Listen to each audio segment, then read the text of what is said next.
So don't expect that every time you come, God has to shake you, has to give you a feeling. Come to hear the truth.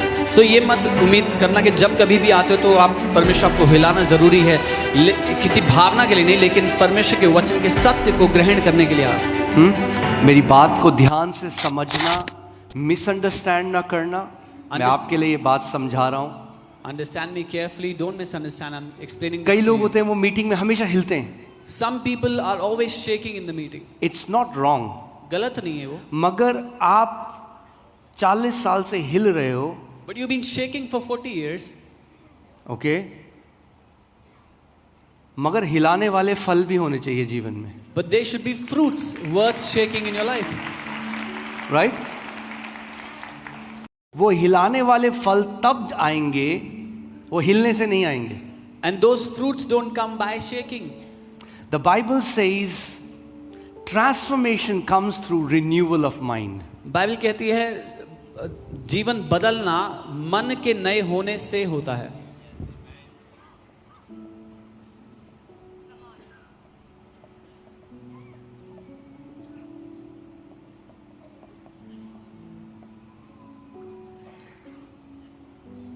Okay?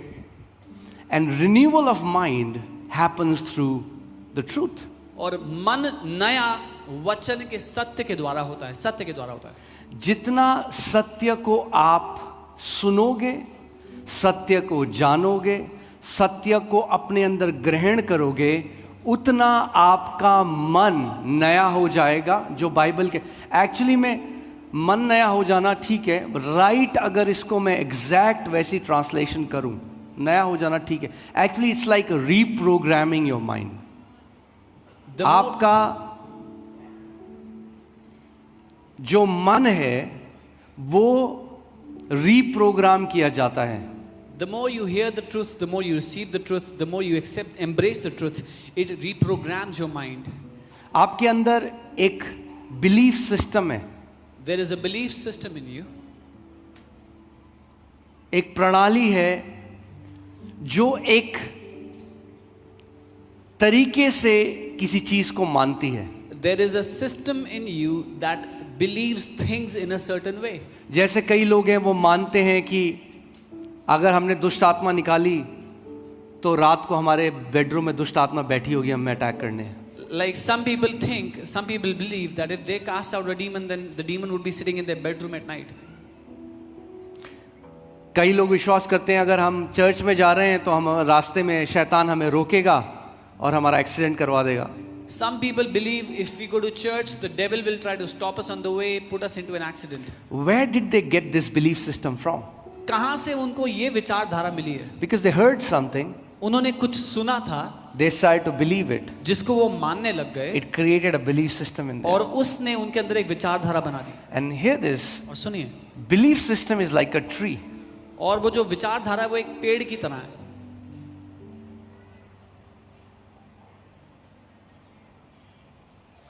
And it will bear, it will have fruits. और उस पेड़ में फल लगेंगे।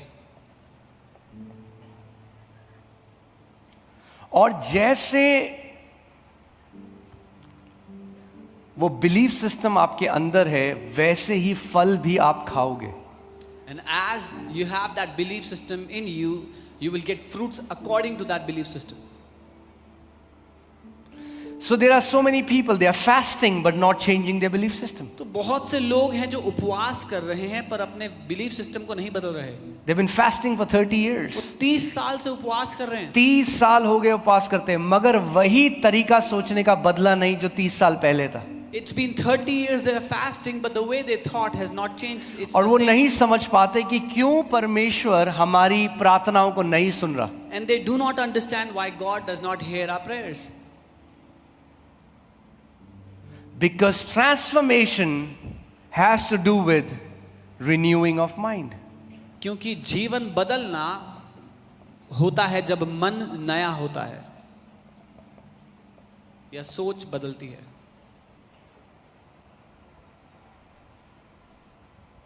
Okay? और renewing of mind हाथ रख के नहीं आता, और and renewing of mind doesn't come by lay hand. Renewing of mind एक प्रक्रिया है जिसके द्वारा आपको होके जाना पड़ेगा. Renew of mind is a process which you have to go through.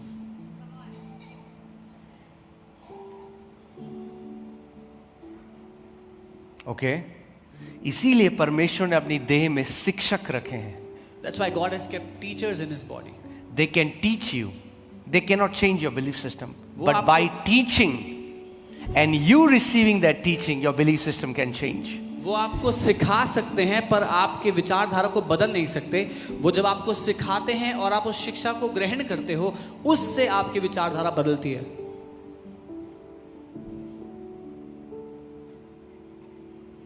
Okay इसीलिए सबसे जरूरी आपके लिए क्या है? वचन के प्रकाशन को, रेवलेशन को ग्रहण करना. जितना रेवलेशन या जितना प्रकाशन सत्य का आपके जीवन पे होगा, उतना ही ऊंचा आप उड़ोगे. That is why most important it is for you to receive the revelation of God's word. The more revelation you receive from the truth of God's word, the higher you will soar in life.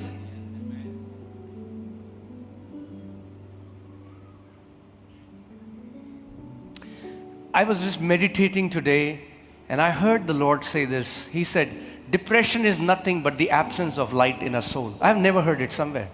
So the Lord begins to teach you something and I began to, it was like this light bulb opened up. Joy is nothing but more light in your soul. Depression is nothing but absence of light in your soul. आज मैं मनन कर रहा था और प्रभु ने अचानक से ऐसा मेरे मन में कहा जो मैंने कभी कहीं नहीं सुना कि तनाव, डिप्रेशन और कुछ नहीं पर आपके प्राण में ज्योति ना होना है, और आनंद और कुछ नहीं, आपके प्राण में ज्योति भरपूर होना है. ओके आप सोचो अगर अभी यहां पे ये लाइट चली जाए, ये लाइट बंद हो जाए, Imagine if the power is cut off in this place and the light is switched off. आप सबके पास दृष्टि है, देखने की क्षमता है, You all, मगर आंखें परफेक्ट हैं, you all have eyes and you can see with your eyes, they are perfect. मगर अगर लाइट चली जाए But if the light is cut off, आप नहीं देख सकते. you cannot see. So it's not just healthy eyes, सिर्फ स्वस्थ it's आंखें the नहीं, presence of light that makes you see. लेकिन प्रकाश की उपस्थिति आपको देखने में मदद करती है, उसके कारण ही आप देख पाते हो. अगर लाइट नहीं है परमेश्वर की तो नहीं देख पाओगे जो परमेश्वर ने आपके लिए रखा हुआ है. If you don't have God, if you don't have God's light, you will not be able to see what God has kept for you. So the quest is light. जो जिसके पीछे हम जा रहे हैं वो ज्योति है, उस प्रकाश के लिए. मैं आपसे एक बात पूछता हूं, अगर यहां पे सोना रखा है, चांदी रखा है और कचरा रखा है, लकड़ी रखी है, If there's gold, silver, some garbage and wood kept here. Toffee रखी है, सोना रखा है 10 करोड़ का, There's gold worth 10 crores. Toffee रखी है 100 रुपए की. 100 rupees candy is kept here. 2 साल के बच्चे को बुलाओ चुनने के लिए, क्या चुनेगा? You call a 2-year-old kid, what will he choose? क्या चुनेगा? क्यों चुनेगा toffee? Why will the child kid take candies? क्योंकि उसको सोने की वैल्यू नहीं पता. Because he doesn't know how precious that gold is.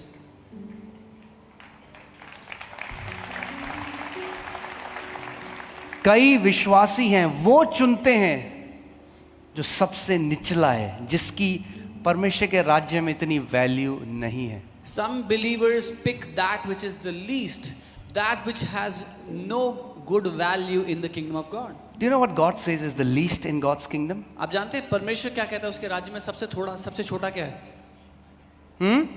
Anyone? पैसा. Money. तो अगर प्रार्थना पैसे के बारे में है, If your prayer is about money, पूरी quest is for money, अगर आपकी जिंदगी की सारी दौड़ पैसे के लिए है, then you are like that kid who is choosing 100 rupees toffee when you have access to the most precious things in the kingdom. तो आप उस बच्चे की तरह हो जो 100 रुपए की कैंडी चुन रहा है, जबकि उसके पास वो सब कुछ चुनने के लिए है जो बेशकीमती है राज्य में। और ऐसा क्यों है आज? And why is it so? Because there is no light. क्योंकि प्रकाश नहीं है।